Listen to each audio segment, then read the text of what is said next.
આપ સર્વોને હેતપૂર્વક જય શ્રી સ્વામિનારાયણ। આજની સત્સંગ કથા વાર્તા નિજ મંદિર સાવરકુંડલા। આજની સત્સંગ કથા વાર્તામાં આપને શ્રીમદ વાસુદેવ મહાત્મ્યની કથા સાંભળશું। અધ્યાય 26। કાર્તિક સ્વામી કહે છે, હે સાવરની મુને, ભગવાન શ્રી નારાયણે વિસ્તારથી કહેલા એકાંતિક ધર્મનું સ્વરૂપ સાંભળીને મનમાં બહુ હર્ષ પામેલા નારદજીએ ફરીને તેમને પૂછ્યું।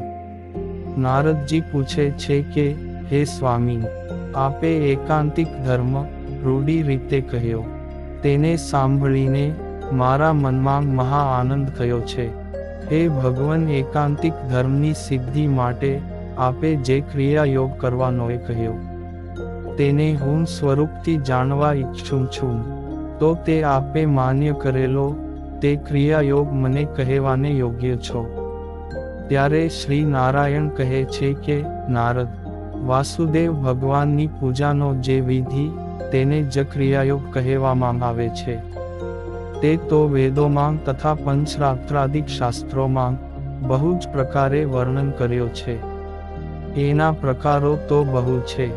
બહુ પ્રકારો થવામાં કારણ એવું છે કે એક તો ભક્તોની રુચિઓ ભિન્ન ભિન્ન છે, અને બીજું વાસુદેવની મૂર્તિઓ બહુ પ્રકારની છે। આ બે કારણથી તે ક્રિયાયોગ અનેક પ્રકારનો અને બહુ વિસ્તારવાળો થવા પામ્યો છે।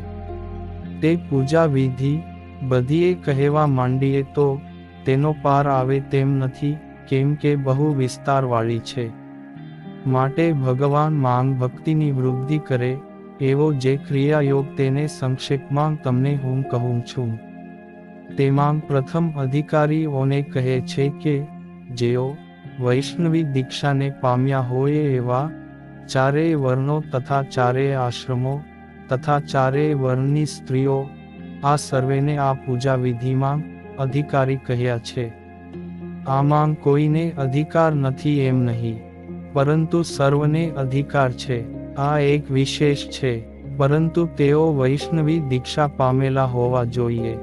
એમાં વિશેષ કહે છે કે દીક્ષાને પામેલા દ્વિજો, 3 વર્ણના પુરુષો વેદ, તંત્ર, પુરાણ આદિકમાં કહેલા મંત્રો વડે અને મૂળ મંત્ર વડે વાસુદેવનું પૂજન કરે, એટલે ચતુર્થી વિભક્તિ અને નમઃ શબ્દ અંતે આવે એવા શ્રી કૃષ્ણ મંત્ર વડે પૂજાને કરે, તે પણ વેદાદિકના મંત્રો વડે ન કરે, કારણ કે તેમને પુરાણોપમંત્રના પણ શ્રવણમાં જ અધિકાર છે, પણ પઠનમાં અધિકાર નથી, એવો સત્શાસ્ત્રે નિર્ણય કરેલો છે।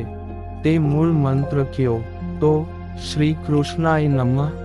આ ષડાક્ષર મંત્ર શ્રી કૃષ્ણનો જાણવો। દીક્ષાને પામેલા આ સર્વજનોએ નિષ્કપટ અંતઃકરણ વાળા થઈને પોતાનો ધર્મ પાળવા પૂર્વક જ ભક્તિથી ભગવાન વાસુદેવનું પૂજન યથાવિધિ કરવું।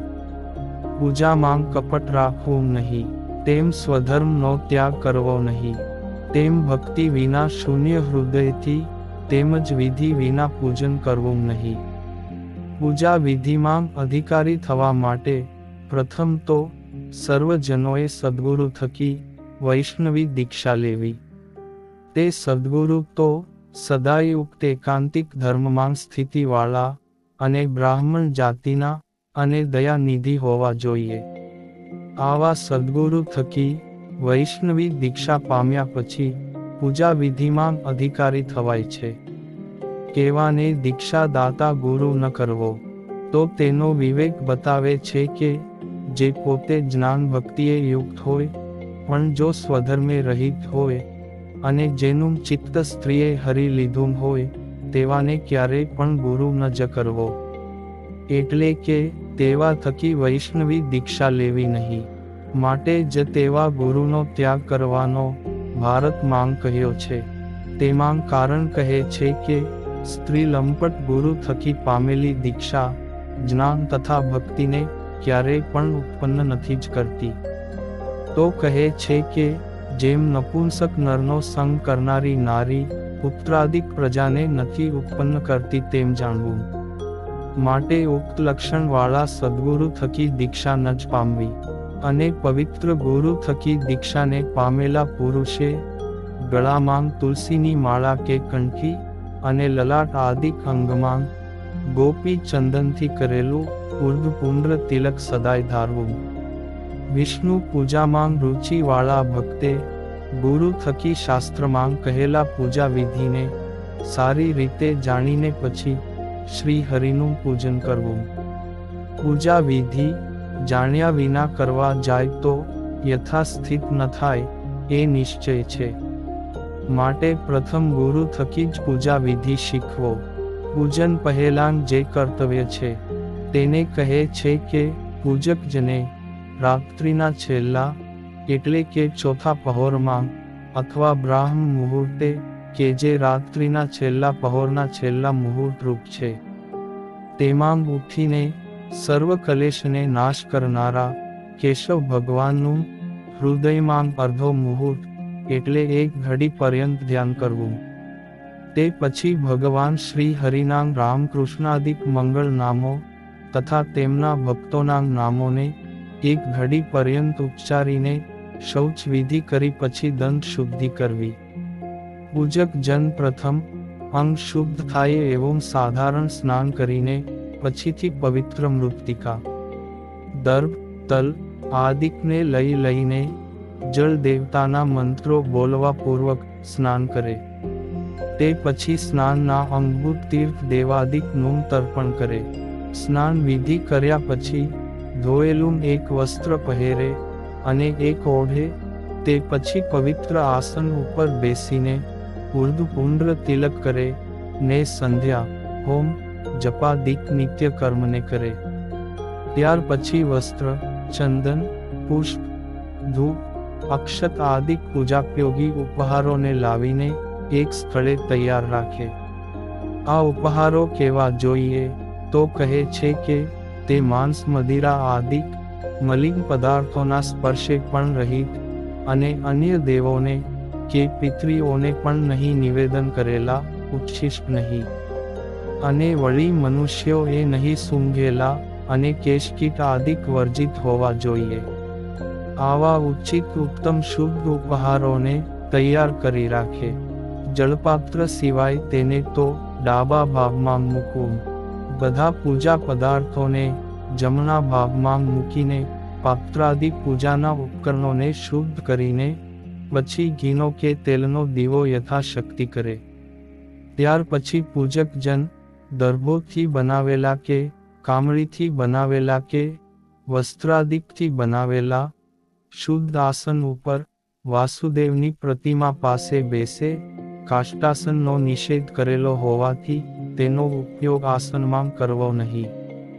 તેમાં જો લોખંડના ખીલા પટીએ રહિત યજ્ઞોપયોગી કાષ્ટોથી બનાવેલું આસન હોય તો તેને માટે આ નિષેધ નથી, એટલે એવાનો ઉપયોગ પૂજામાં થઈ શકે.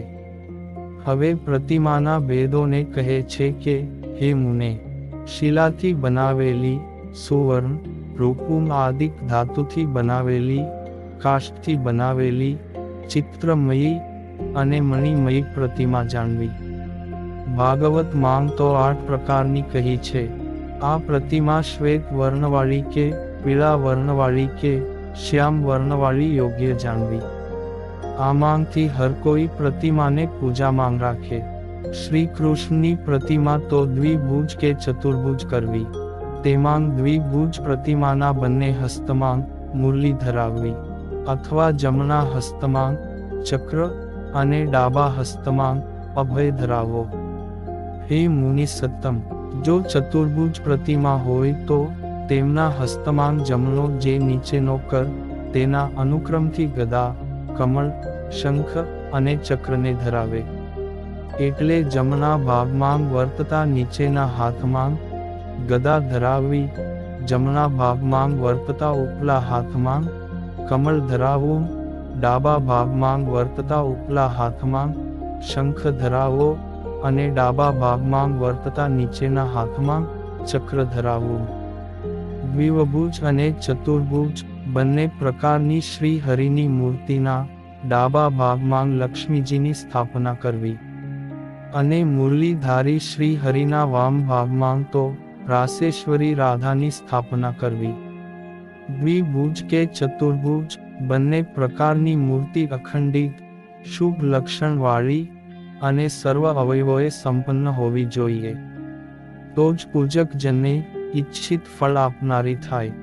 વાસુદેવ ભગવાનની સમીપે જે લક્ષ્મી મૂર્તિ સ્થાપવાની કહી છે તે તો દ્વિભુજ કરવી, તેમના હાથમાં કમળ ધરાવવું અને વસ્ત્રો તથા અલંકારો વડે શોભાયમાન કરવી. શ્લોકમાં તું શબ્દ છે તે ઉપરથી પૃથ્વીભૂત લક્ષ્મીજીની મૂર્તિ પણ ચતુર્ભુજ કે દ્વિભુજ કરવી. આ અર્થ સૂચવ્યો છે.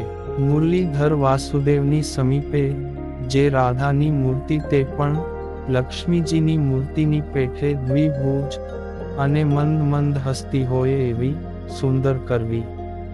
તેમના કર કમળમાં કમળ કે પુષ્પમાળા ધરાવવી. અચલા અને ચલા એવા ભેદથી બે પ્રકારની ભગવન મૂર્તિ કહેવાય છે. તેમાં અચલા મૂર્તિમાં આવાહન વિસર્જન ન કરવું. અચલ મૂર્તિના સંકર્ષણાદિક જે અંગદેવો હોય તેમનું પણ આવાહન વિસર્જન કરવું. તે મૂર્તિના પૂજન નિમિત્તે બેસવામાં પૂર્વાદિક દિશાનો નિયમ નથી, પરંતુ તે અચલ મૂર્તિની સન્મુખ જ બેસવું. શ્રી હરિના પૂજકજનોએ શાલગ્રામમાં પણ એવી જ રીતે આવાહન વિસર્જન ન કરવું. બીજી જે ચલા મૂર્તિ કહી છે તેમાં તો આવાહન વિસર્જન કરવું. તેમાં પણ પૂજકજને જો પ્રતિમા કાષ્ઠની હોય અને ચિત્રની હોય તો તેને જળનો સ્પર્શ નહીં કરવો અને ચંદન પણ ચર્ચવું નહીં. ફક્ત વસ્ત્રાદિ વડે માર્જન કરવું. પૂજ્ય પ્રતિમા ચલા હોય તો પૂજકજન ઉત્તર મુખે અથવા પૂર્વ મુખે બેસે, અથવા જો સંકીર્ણ દેશ હોય તો જે કોઈ પણ દિશામાં પ્રતિમાને સન્મુખ બેસીને યથાશક્તિ મેળવેલા ચંદનાદિક ઉપહારો વડે ભગવાનની પૂજા કરે. વિશ્વાત્મા એવા ચિદાત્મક જગતના અંતર્યામી વાસુદેવ ભગવાન શ્રદ્ધા તથા નિષ્કામ અને ભક્તિથી અર્પણ કરેલા જળથી પણ પ્રસન્ન થઈને સંત્યાસ પામે છે. તો સંપૂર્ણ પૂજાએ કરીને પ્રસન્ન થાય એમાં તો કહેવું જ શું, એટલે કે થાય જ. આ અર્થ ભગવાને ગીતામાં કહ્યો છે.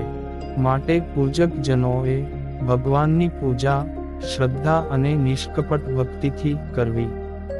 શ્રદ્ધા ભક્તિએ રહિત એવા પુરુષે રત્નજડિત સુવર્ણાદિક અલંકારો અને ભક્ષ્ય ભોજ્ય લેહ્ય ચોષ્ય આ 4 પ્રકારનું અન્નાદિક ભગવાનને અર્પણ કર્યું હોય, તથાપિ તેને હર્ષથી ભગવાન ગ્રહણ કરતા નથી.